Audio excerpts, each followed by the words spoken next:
Prioritize who you are, who you want to be, and don't spend time with anything that antagonizes your character. Don't drink the Kool-Aid, man.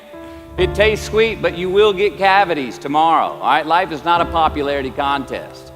Be brave, take the hill, but first answer that question, what's my hill? So, me, how do I define success? For me, myself. Well, for me, it's a measurement of 5 things. We got fatherhood.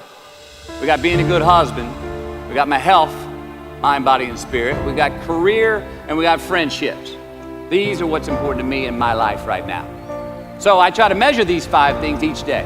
I check in with them. I like to see whether or not I'm in the debit section or the credit section with each one. Am I in the red or am I in the black? You follow? For instance, sometimes say my career's rolling. All right, it's way up here in the black, but I see how my relationship with my wife maybe could use a little bit more of my attention. I got to pick up the slack on being a better husband. Get that one out of the red. Or say my spiritual health could use some maintenance. It's down here, but hey, man, my friendships and my social life, they're in high gear, right? I got to recalibrate. Checks and balances. I got to go to church. Remember to say thank you more often, something. But I got to take the tally because I want to keep all 5 in healthy shape.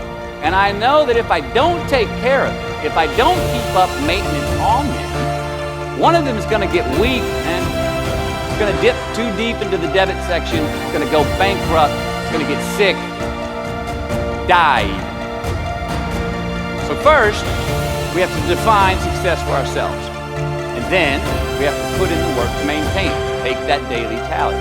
Tend our garden. Keep the things that are important to us in good shape. I mean, let's admit it. We've all got 2 wolves in us, too. A good one and a bad one. They both want to eat. Best I can tell, we just got to feed that good one a little more than the other.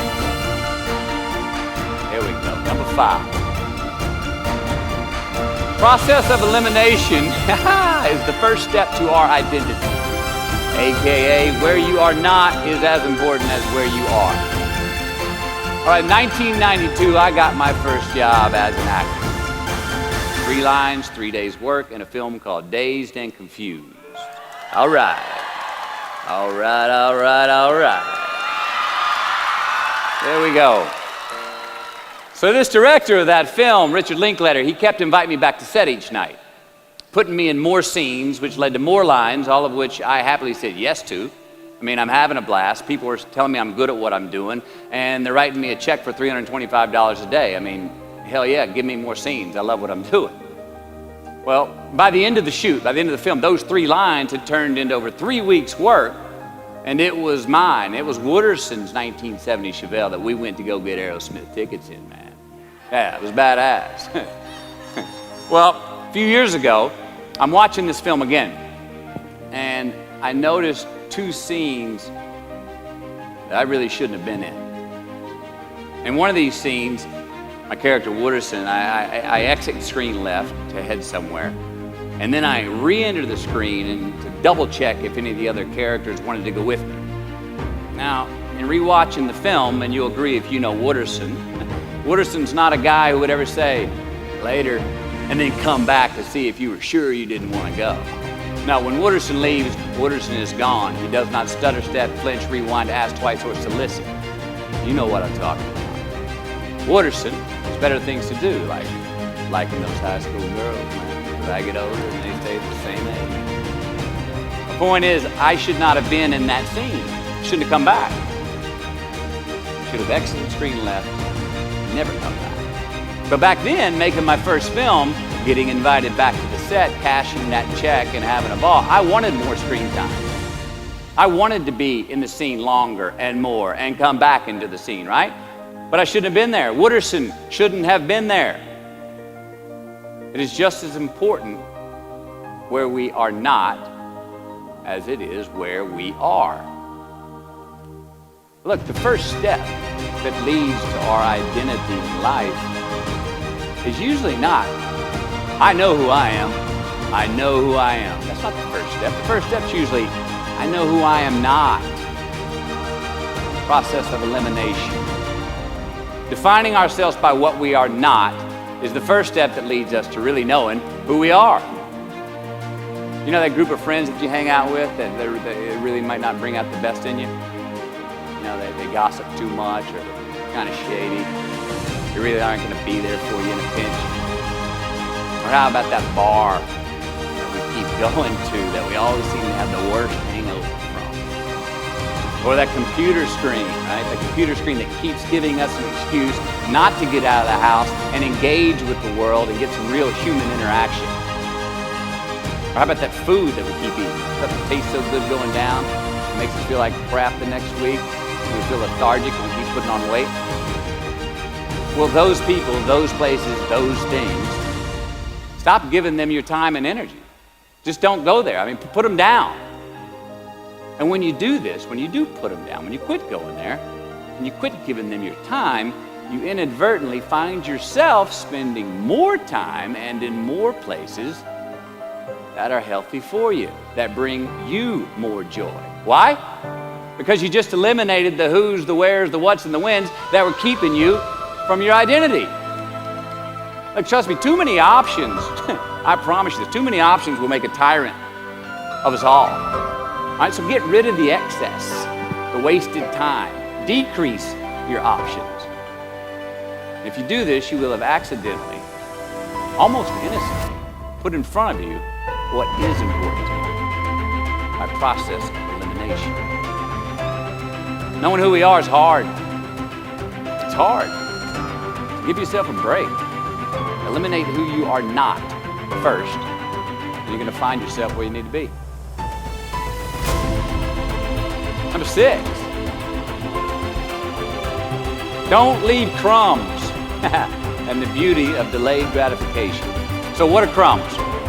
Well, the crumbs I'm talking about are the choices that we make that make us have to look over our shoulder in the future. You didn't pay that guy back the money that you owed him, and tonight you just saw him 3 rows behind you.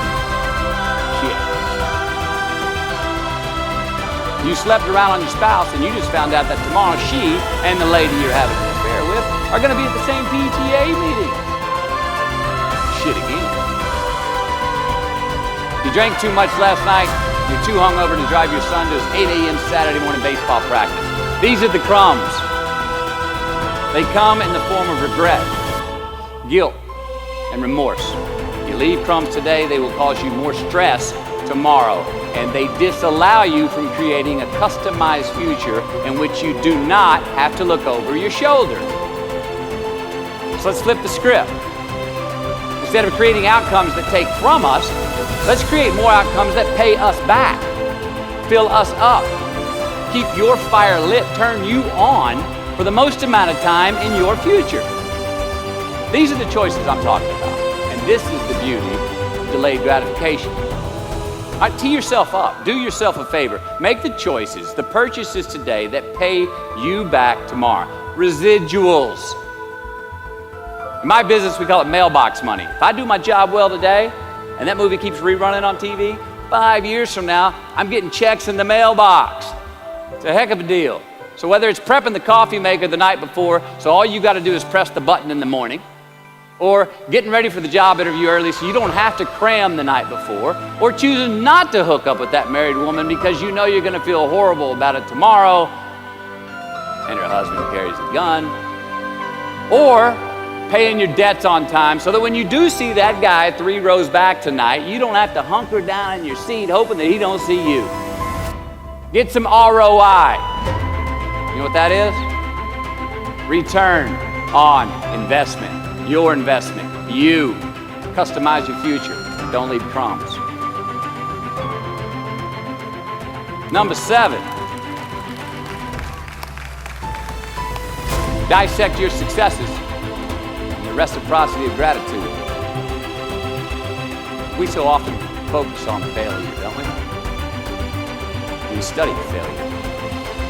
We obsess with failure. We dissect failure in our failures. We dissect it so much we end up intoxicated with the point of disillusion. And when do we write in our diary? Usually when we're depressed. What do we gossip about? Other people's flaws and limitations. We can dissect ourselves into self-loathing if we're not careful. I find that most of the times our obsession with what is wrong just ends up breeding more wrong, more failure. The easiest way to dissect success is through gratitude. Giving thanks for that which we do have, for what is working. Appreciating the simple things we sometimes take for granted. We give thanks for these things, and that gratitude reciprocates, creating more to be thankful for. It's really simple, and it works.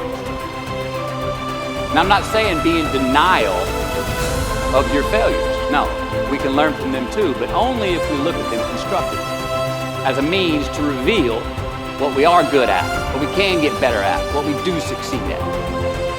Now, personally, I've read a whole lot of my bad reviews. Right? I've had quite a few. Written by the more talented critics, they are the ones who give constructive bad reviews. They reveal to me what did translate in my work, what came across, what was seen, or what wasn't.